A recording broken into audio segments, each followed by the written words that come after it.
In today's video, I will walk you through how to blur background in Adobe Photoshop. Please like and subscribe if this video helps you. To follow along, open Adobe Photoshop on your computer. If you do not already have it installed, you can download it from the official Adobe website through the Creative Cloud app. Once Photoshop is open, load the image you want to edit, and we can begin creating a clean, blurred background effect while keeping the subject sharp and in focus. Start by duplicating your background layer.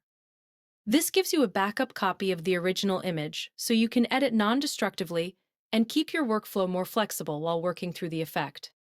Next, move over to the toolbar and choose any selection tool to begin selecting your subject. You can use whichever selection tool feels most comfortable for you. In this example, the Quick Selection tool works well because it helps detect edges and makes it easier to separate the subject from the background. Take your time refining the selection carefully.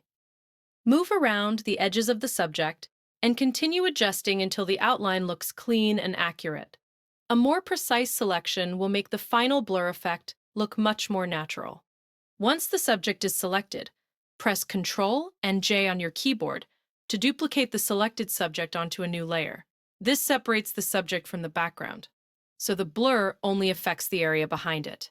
After that, right-click the subject layer thumbnail and choose Select Pixels. This loads the subject selection again. Then hide the subject layer temporarily and select the background copy layer underneath. Now go to the Select menu at the top.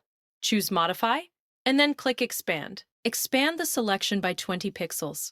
This helps prevent visible edges or gaps around the subject after the background is edited.